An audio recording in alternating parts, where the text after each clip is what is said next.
लखनऊ में न्याय प्रक्रिया में फॉरेंसिक साइंस एवं साइबर सिक्योरिटी की भूमिका विषय राष्ट्रीय कॉन्फ्रेंस का आयोजन किया गया, जिसमें सीएम योगी आदित्यनाथ ने भी शिरकत की। इस मौके पर सीएम योगी ने संबोधित किया। सीएम योगी ने क्या कुछ कहा, आइए आपको सुनाते हैं।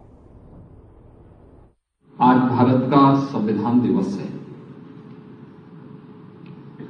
26 नवंबर 1949 की तिथि स्वतंत्र भारत के इतिहास के लिए एक महत्वपूर्ण तिथि है। 2 वर्ष 11 माह और 18 दिन में जो भारत का संविधान निर्मित हुआ था और जिसके वास्तुकार के रूप में भारत माता के महान सपूत बाबा साहब डॉक्टर भीमराव अंबेडकर जिन्हें मेहनत की थी, आज उनके द्वारा बनाए गए संविधान को 75 वर्ष पहले भारत ने अंगीकार किया था।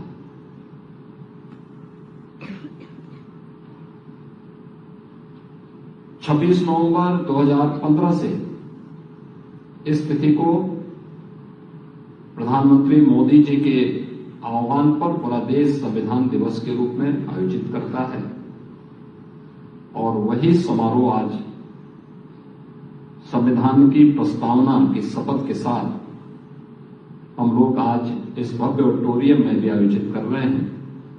मैं सबसे पहले आप सबको भारत के संविधान दिवस की और इंस्टीट्यूट को अपना नया ऑडिटोरियम मिलने की हृदय से बधाई देता हूं।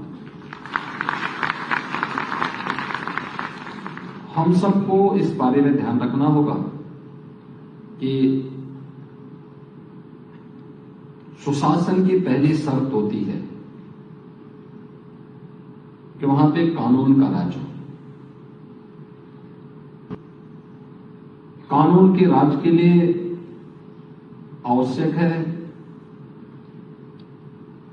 कि संविधान की भावनाओं के अनुरूप देश के सभी संवैधानिक संस्थाएं कार्य करें। वे अपनी लक्ष्मण रेखा को भी माने और समयबद्ध तरीके से एक पीड़ित को न्याय मिल सके, इस दिशा में पहल करें और अपने स्तर पर ईमानदारी पूर्वक प्रयास करें। लेकिन बहुत बार होता क्या है, निर्दोष व्यक्ति सजा पा जाता है और दोषी व्यक्ति पूरी तरह अपराध से मुक्त होकर के, स्वतंत्र होकर के समाज की व्यवस्था को चुनौती देता है। समय के अनुरूप अपराध की प्रकृति भी बदली है। जब भारत के अंदर ये सभी कानून बने होंगे, उस समय की परिस्थितियां, उस समय की सामाजिक परिस्थितियां, उस समय की राजनीतिक परिस्थितियां कुछ और थी। ये देश स्वतंत्र था, देश स्वतंत्र हुआ, देश ने अपने आपराधिक कानून, अपने सिविल कानून और अन्य सभी प्रकार के जो भी कानून बनाने थे वह उसके अनुरूप, समय के अनुरूप बन नहीं पाए थे और फिर वह विसंगति हमें हर स्तर पर देखने को मिलती थी। भारत के संविधान ने भारत के हर नागरिक को भारत के अंदर सरकार बनाने के लिए समान मताधिकार की शक्ति प्रदान की, बिना भेदभाव के। न जाति का भेद है, न क्षेत्र का है, न भाषा का है, न लिंग का है, किसी भी प्रकार का कोई भेदभाव नहीं है। याद करिए, दुनिया के अंदर आधुनिक लोकतंत्र का डंका और ढिंढोरा पीटने वाले वे तमाम दुनिया के वे देश जो अपने आप को आधुनिक कहते हैं, उन देशों में मताधिकार की शक्ति में रंग भेद था, लिंग भेद भी था, भारत के अंदर पहले दिन से 1952 में जब स्वतंत्र भारत में पहला आम चुनाव हुआ, भारत ने न जाति भेद को माना, न रंग भेद को माना, न क्षेत्र और भाषा के भेद को माना और न किसी भी प्रकार के महिला और पुरुष के भेद को ही माना, बल्कि भारत का हर वयस्क मतदाता मताधिकार की अपनी शक्ति का उपयोग करके भारत के अंदर सरकार के गठन में योगदान दे सकता है। दुनिया के अंदर सबसे बड़े लोकतंत्र के रूप में यह गौरव भी भारत को प्राप्त है। अगर भारत ने यह ताकत भारत के प्रत्येक नागरिक को दी है, तो फिर भारत के हर नागरिक के साथ जो ताकत है उसको समान रूप से न्याय प्राप्त करने का भी अधिकार होना चाहिए।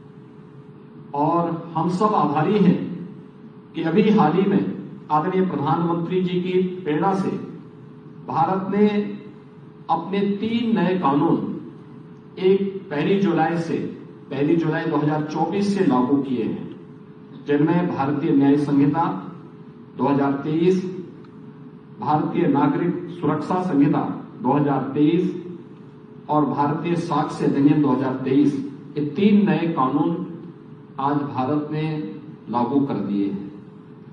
यानी इनके पीछे ही भाव क्या है? ये आपराधिक संहिता नहीं, दंड संहिता नहीं, बल्कि न्याय संहिता है।